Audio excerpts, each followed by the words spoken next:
Hi guys, how are we doing? Welcome back to the channel. Neil here, and today we have a triple unboxing. I'm going to show you a piece of kit here that I wouldn't do without. If you own lots of heads like me, I think this is a must-have piece of gear that I'm going to show you. The next thing here is a new amp. It's a little practice amp from Sonicake. Can't wait to have a look at that one. Love the guys at Sonicake and what they do. This is really affordable for those guys that are just starting out or the guys that just play at home. The next thing here we have to unbox is something that I'm absolutely massively excited about. It's the brand new amp from HOTONE, and I don't think this is even available yet to buy, but I'm not sure it might be by the time you see this video, but cannot wait to get this out of the box and give you my first impressions. Let's go.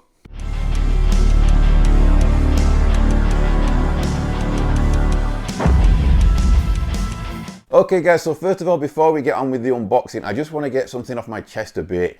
So I made a video regarding a new guitar by Lzzy Hale. Absolutely love Lzzy Hale. As I said in the video, she's absolutely amazing. Her voice is unreal live. It is particularly awesome. And I love her. She's brilliant. She's a great performer. And the whole band is really tight and they're really skillful musicians. So credit to them. However, she released a new guitar. It's a Kramer. It's a bolt-on made in China, I believe, Kramer. I don't know it's made in China, but guys are telling me that it's made in China. When you zoom into the back of the headstock, it basically says nothing on the back. So where it would usually be stamped made in China, it isn't. A couple of people in the comments said that the reason it's not stamped crafted in China is because it's just a sticker and you can pull it off, and that's what they've done before they took the photo. So maybe that's what's happened there, don't know. But it's a bolt-on. I know some guys prefer bolt-ons, nothing wrong with bolt-ons. I've got a couple of dinkies here, an EVH over there. But the bolt-on access up high, it's not blocky, it's scooped away on the dinkies. It's, what's it called? I don't know what it's called, like an access heel or super access heel or something like that. And it's really nice and doesn't get in the way. And it's a modern heel, like Ibanez changed the whole bolt-on thing, didn't they, when they brought out the RG series. And from then it's advanced and advanced, and people are trying to get the slightest bit of wood in your hand possible for a bolt-on neck. The Lzzy Hale Voyager does not have that. It's a big blocky thing with a plate on. You know, nothing wrong with that. If that's what you like, that's what you like, fair enough. But my problem with the guitar is that the spec is really low. They've only made 300, I think it is. It's a special edition, so-called special edition. And it's for sale at £1,500. Now, what my massive concern is with the guitar industry, because this isn't just Kramer, I'm not just having a pop at Gibson like everybody else. I know it's quite fashionable to have a pop at Gibson and Kramer, but that's not what I'm doing or why I'm doing this.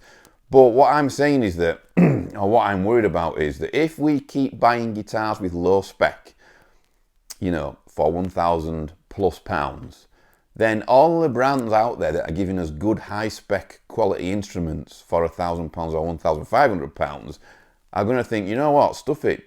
Guys out there are buying low spec instruments made in China for £1,500, so we might as well do the same. And that's what my main worry is, that soon brands like ESP, PRS, Schecter, brands that put a lot of spec on guitars and make them in Korea for £1,000 to £1,500 might stop doing that, you know, and think, well, we'll save money as well and we'll put something out there that's not necessarily as good a quality. Also, I get a lot of messages, you know, when people are buying these guitars, and I always try and advise against it.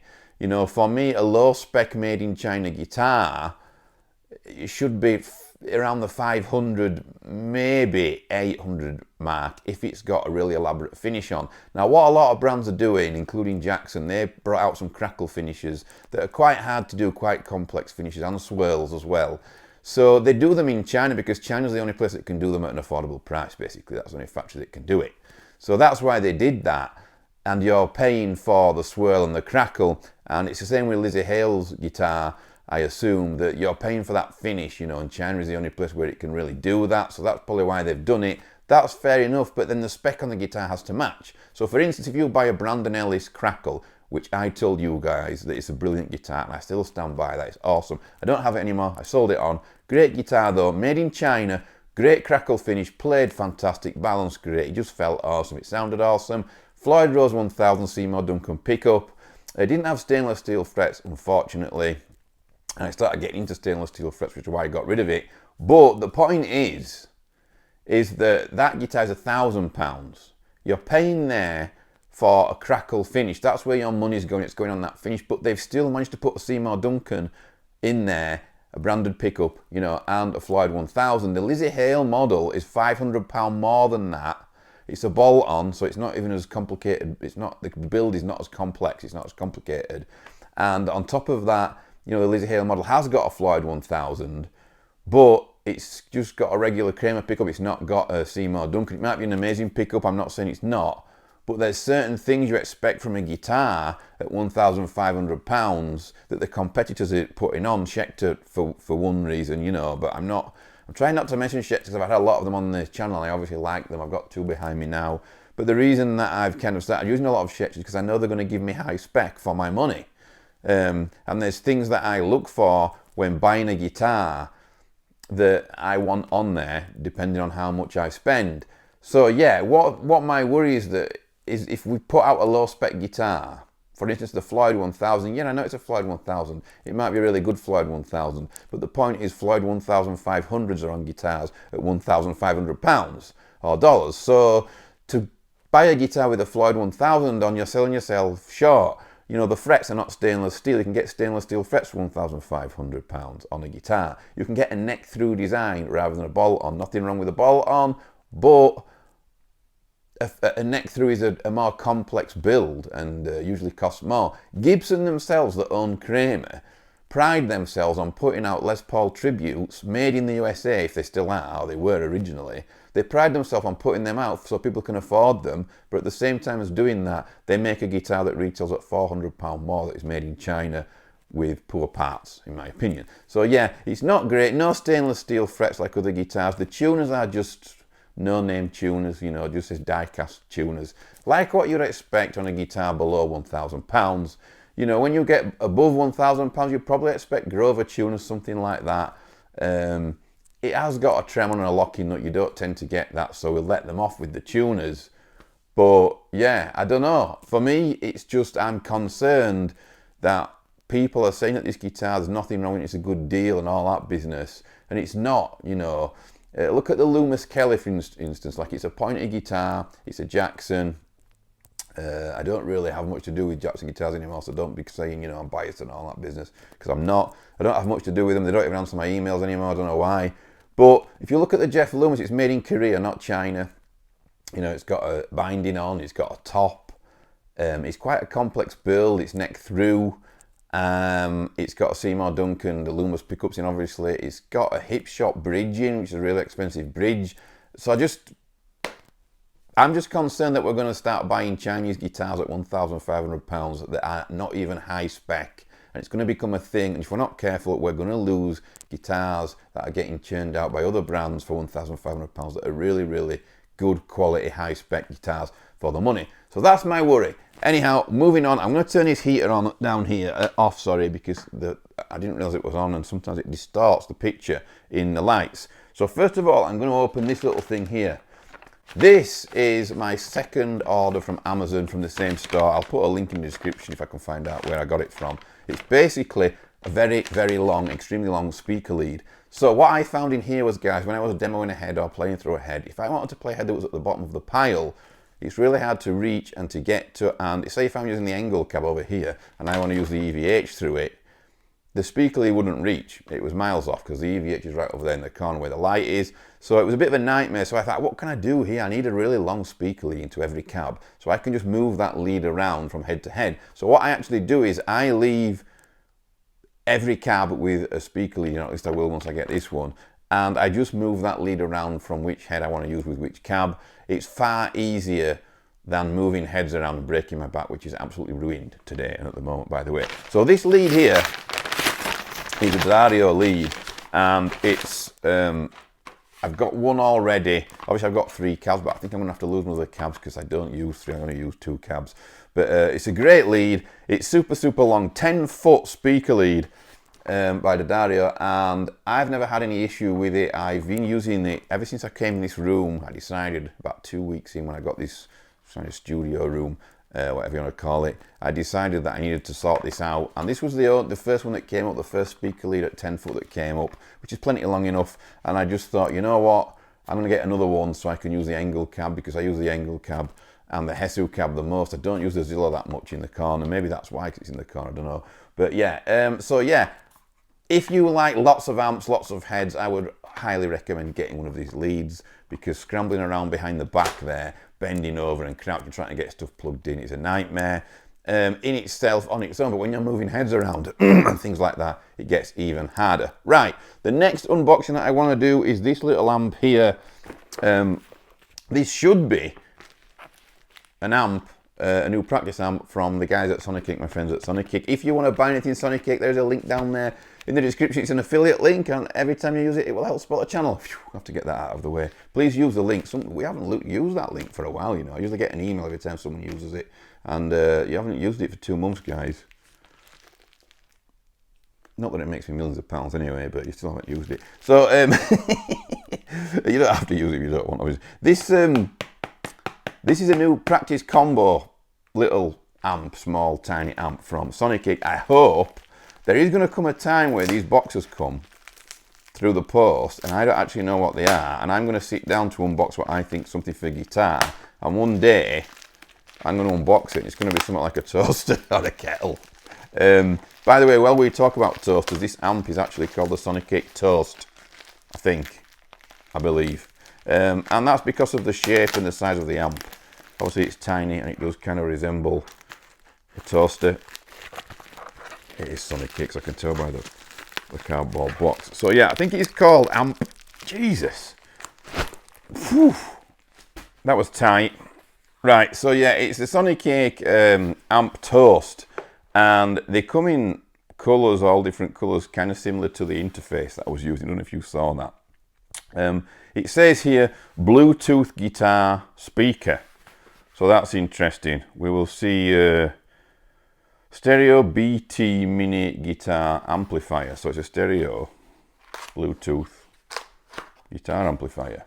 Bluetooth, is that so you can, I'm assuming that's so you can send tunes to it and jam along, you know, via your phone or whatever. I'll read the blurb out as usual, guys, if I can see it. 9-watt single channel amplifier, dual 2.5 stereo output speakers with passive bass,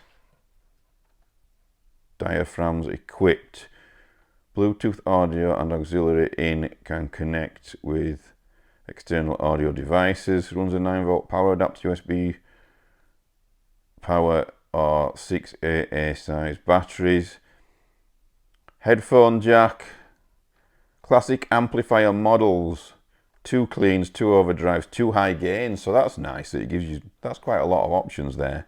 6 effects. It's got effects. I didn't realize it had effects on it. I should have read the blurb on the internet first. Modulation effects, chorus, tremolo, delay effects, analog and digital, reverb, room and play. So you can select between 2 different types of effects. That's pretty cool. Oh, it's got drum patterns on. It's got a built-in drum machine. That could come in handy, actually, for me. 40 drum patterns. That's a lot. Tap tempo for controlling the drum tempo.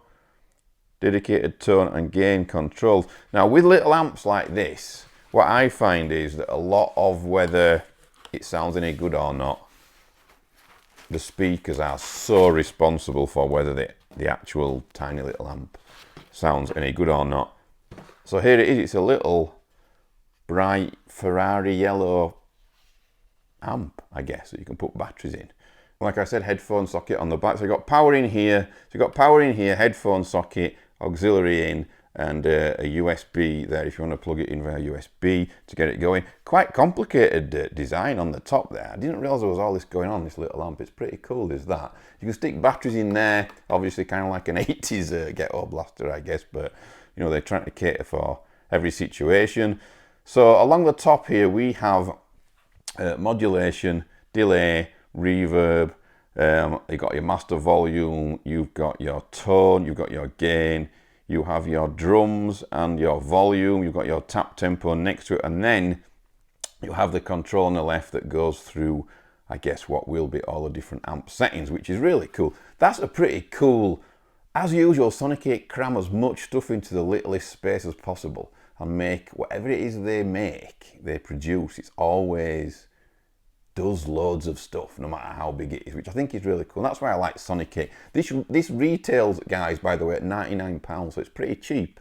Depending on how much money you've got, you know, if you're going to buy your husband something that's fun for Christmas, you know, £99, in his stocking, one of those. I think will occupy him for Christmas Day.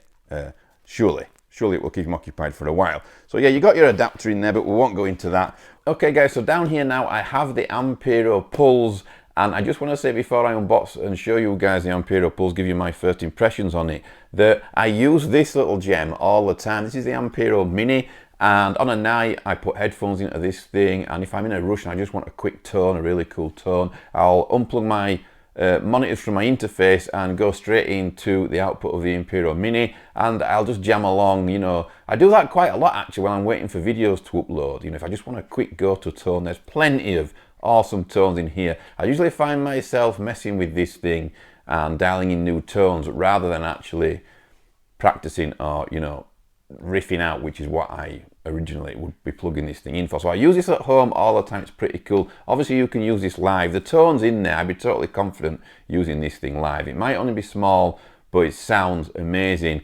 Hot tone are great, especially the Ampero range, and I think that the Ampero range suits guys like me that might want the capabilities of Helix and Axe effects and the quality of tone, but don't want to shell out all that money on a modeler. I think Hot Tone have got that sewn up, that part of the market, and they're doing really, really well. The cool thing about this amp down here is that I will no longer have to plug into my Ampero Mini and unplug my monitors and put them into the Ampero Mini, or put headphones into the Ampero Mini. I will just be able to fire this combo up and I'm ready to go. The Ampero Mini tones will be there coming out of this little amp. This is what I would like to refer to as I mean, it's called a Bluetooth modeling amplifier. It says it on the top there of the box, but I refer to these size amps and these types of amps as desktop amps, and they're really cool, and they are the future of practice amps in my opinion. The next step for me for Hot Tone, if Hot Tone are listening and watching this video, is for them to create a gigging amplifier, a head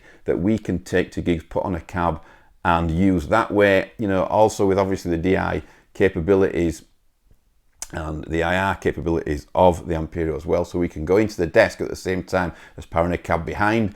Whether that would be in an amp, you know, a head, or whether that would be in a pedal, you know, I just think that it would be great to get the Ampero tones coming out of a cab behind you, whether it's at rehearsal or whatever, whether it's a pedal, whether it's a head, doesn't really matter, but to power a cab for me with the Hot Tone tones would be really, really cool. And if you can get it so the output for direct output has the IR loaded on, and obviously it doesn't have the IR for coming out of your cab behind you, that would be really cool. And for me, that's the next step for the guys at Hot Tone. That would be awesome. There must be tons of musicians like me that play live and want an Ampero Mini coming out of a cab, you know, want those tones but want them coming out of a cab and moving air. So yeah, would be really cool. So there's a thought for the guys at Hot Tone. If they want any ideas for new products, I think that's what everybody is waiting for now. That's the next step from modeler to amp. It's the combination of both things. So back to the product. This is a Hot Tone Pulze. I call it a practice amp. You know, I don't know what it will sound like when it's mic'd up. When I do the demo, I will mic it up, but I will also go direct as well. I'll try both. I don't really like miking small speaker combo amplifiers up, because obviously it's never going to sound as good as the massive cabs that you are used to in this room. It's quite a weird looking thing, is this amp. It doesn't look like a regular combo to me, anyway, from what I've seen. Just unboxing it here. As always, Hot Tone provide you with, you feel like you're getting something top quality when you open the box of any Hot Tone gear. It's all packaged really well. You've got this here, don't know what it is, Hot Tone accessory box. And it says on it, Eclipse at one side and Lunar on the other, and it's ticked Lunar. Don't know actually what that means. I should have probably done more research on this, but there's not much about with it being such a new product. Oh wow, right, okay, so you get like a carrying handle strap thing that will go on this amp so you can move it around, which is quite nice. That just clips on like it would like onto strap buttons. You get your USB, all the cables basically that you need to connect this thing up to your PC or your Mac. Sorry, I lost my mind there. And you've got your power adapter too. So this amp, because some amps come like this, This is a straight kettle lead, but then it goes into like what I would call like a power pack there, and then that goes into the amp. I don't know why amps have those or what the reason is for them. There will be a reason. Most modeling amps seem to have those nowadays, but I don't know why. So when you open the box, the amp looks like this. I've got a cream one. I don't know whether this comes in different colours or not, or whether, I don't know whether you can get it in different colours, whether you can get it in black or whatever. Maybe black's boring, you know. We've seen plenty of black amps around. Whoa! Don't drop it. So it's quite a bit heavier than I thought. Very well packaged. Look at this foam on the sides there. You know, they're taking care of their gear. This amp retails, by the way, at £400, where it's a bit less actually. You can pick them up £389, £399 here in the UK at the moment when they are in stock. And it's a lot of amp for your money, even though some people would say, oh, £400 for a you know, a practice amp or a desktop amp, whatever, is quite a lot of money. But if this sounds as good as the Ampero Mini coming out of speakers, then it is worth every penny, in my opinion. The important thing with amps like these for me is the speakers. They have to have good speakers, and because they are only running small speakers, they have to be good quality. I can't see Hot Tone failing on that. I can't see them messing that up. They're too good a brand, they're too knowledgeable. You know, I've got total faith in the guys. I'm actually a Hot Tone artist, by the way, and I'm on the website somewhere looking around. I sent them some pictures a while ago. So yeah, it looks really nice. It looks expensive, actually. On videos that I've seen, like on Taylor's video and on thumbnails and stuff like that, this amp didn't look as posh, let's call it posh, and as expensive as it actually does in the flesh. In the flesh, it looks like a really expensive piece of kit. You can see the Pulze logo everywhere. I hope I'm saying that correctly. On the back here, we have, obviously that's where you power the thing. You've got the USB connection there, and don't know what that is. Looks like a little button there, not sure what that does. Your power on is here on the top. Your screen here to control everything, your touch screen is there, like I say. I'm assuming this will be similar to the Ampero Mini, but in amp form. Headphones in there, guys. Your phone can go in there, and your guitar will go in there. But I think this is Bluetooth. I've read somewhere that this has Bluetooth capabilities as well. So where did I read that? I'm getting all messed up. I tried to do too many products on one day. Bluetooth modeling amplifier. Yeah, so it's got Bluetooth capability as well, which is really cool to jam along to your tones, I guess.